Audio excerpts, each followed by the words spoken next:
stuff.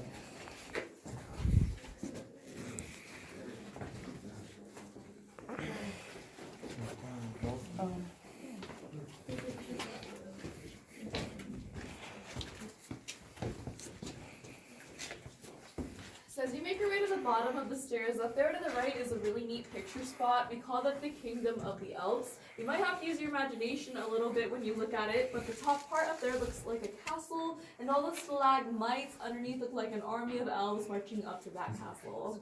And as you guys come around, I always like to point out the formation here above my head. This is Mr. Fang. Fang is the largest stalactite in the entire cave system. He weighs in at about 2 tons, so he's not going to budge, and he's known for taking out tall people's foreheads. At the bottom of Fang, there's some darker discoloration. That's from all the hair products over the years. So my taller folks, please watch your head coming down the step. Watch your head on the next set of stairs as well.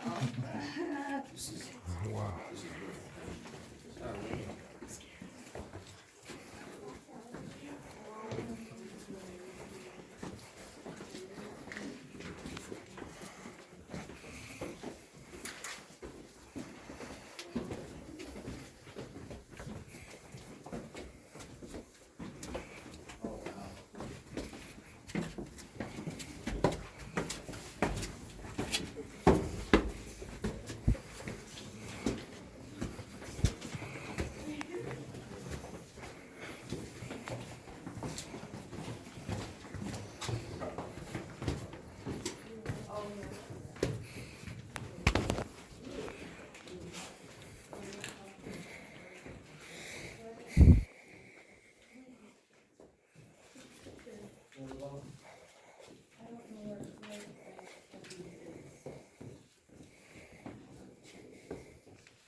Está grande.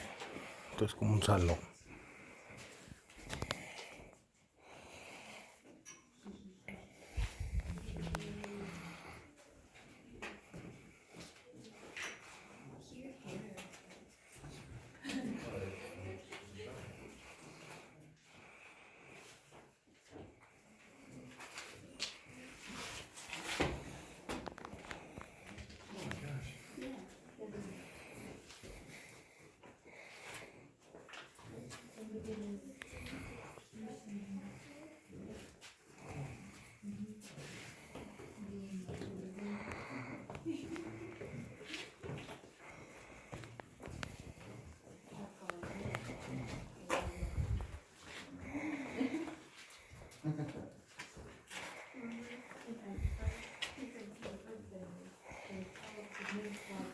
This is one of the largest rooms that you'll see here in the cave system. We call it the drapery room. These are drapery formations right here. Kind of like the stalactite, surface water would make its way through the limestone up here. Instead of being pointed, these formed in thin sheets. When the water came through, the surface tension was high. It would stay along the wall and leave a layer of calcite. And then on top of that, another layer formed. Eventually, you get these thin sheets called draperies or curtains. If you look in between them, you'll see these halictites. They're the smaller, pointier deposits that are in between. If you stand right underneath and look upward, they kind of look like alligator teeth, so you can try that if you'd like to. Geologists are still debating to this day exactly how these are formed. They defy gravity, they're sideways, upward, really every which direction, so they're not sure how the water is able to form them that way. And I do get a lot of questions about the lights, like the one under the draperies right here. They call those our stalagmites. They're just made out of fiberglass, not real rock by any means, so if you have to touch something else, you can touch those fiberglass coverings. It's perfectly fine. And I left off earlier in the 30s. That's when we had the Great Depression hit here. When Frank Schmidt began to struggle to keep us going on tourism, he actually handed the property over to the state. That's when Franklin Roosevelt created the CCC, the Civilian Conservation Corps. That was a New Deal program of about 400 men from 1934 to 1938. They put in all the floors, the stairs, the railings, and most of the wiring for the lighting that we still use today as well. They did all this construction without any power tools or explosives, so all this was done by hand, and they only made $1 a day. But they got room and board, which was a tent about a mile away from here, 3 meals a day, which were beans, beans, and more beans, and they were learning a skill during the Great Depression, so it was actually a pretty good deal back then. If you folks want to get a closer look over here, you're definitely more than welcome to do so. This is one of the passageways that they used during their construction, just as a shortcut to bring in the supplies. We've mapped out about 3.5 miles total throughout the entire cave system, and we still go exploring through these passageways on our level 2 ladder tours, as well as the intermediate and advanced wild tours, which are up to 5 hours long. And on the right side there, you'll see that metal Stokes basket, the first aid kit, and oxygen. Those are actually Cold War era. The cave was prepped to be a fallout shelter here during the Cold War, and these have been here ever since. We have a very silly rule that we follow in caves that if an object has been left inside of a cave for more than 50 years, it's usually deemed historic and you're not allowed to remove it. Over time, these have fallen under that rule. There's trash in some parts of the cave that's not allowed to come out now because it's considered historic. There's a car door, bags of cement, soda bottles. We don't know how half that stuff got down here, but it's here. And if you look over here, these are some great landmarks. They just help you remember where you are in the cave or how to get out.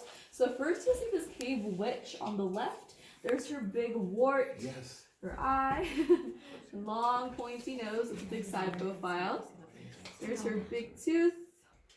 And her mouth is wide open because she's eating this limestone cookie. Yeah. And you can see her hair on the right side too. She also has this pet cat named Shadow to keep her company. A lot of people think Shadow looks like Batman. It's up to you. And on the right side, you might know Mr. Magoo. There's his big round nose.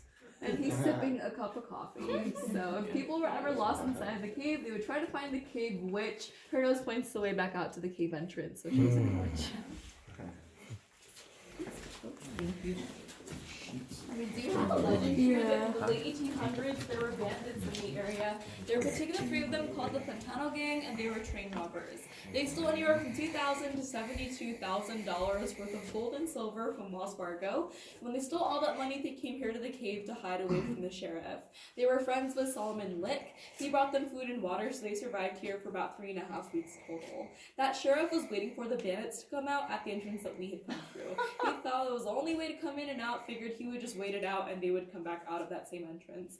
But they ended up finding this little tunnel right here. So they crawled for about 3 minutes, stood up, walked another 20, and they were out on the opposite side of the mountain about 1/4 mile away.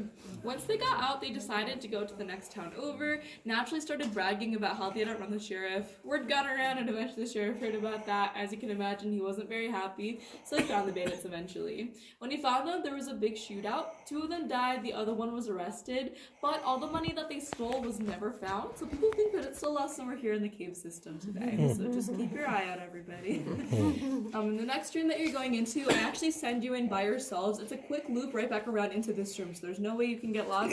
We call it the Great Fault Room. There is a fault line overhead. This is actually a slip fault. This entire boulder here slipped about 20 feet in between that fault line, and it stayed lodged here for about 3 million years. It hasn't moved since. When you're in the next room, take a look overhead. Your ceiling is that same boulder going on all the way through to the fault line converges. Take over the railing in there. That's the natural cave floor. We still go free climbing to there on the wild cave tours as well. So you can start heading in on the right side there. Just watch your head and your shoulders as you make your way down.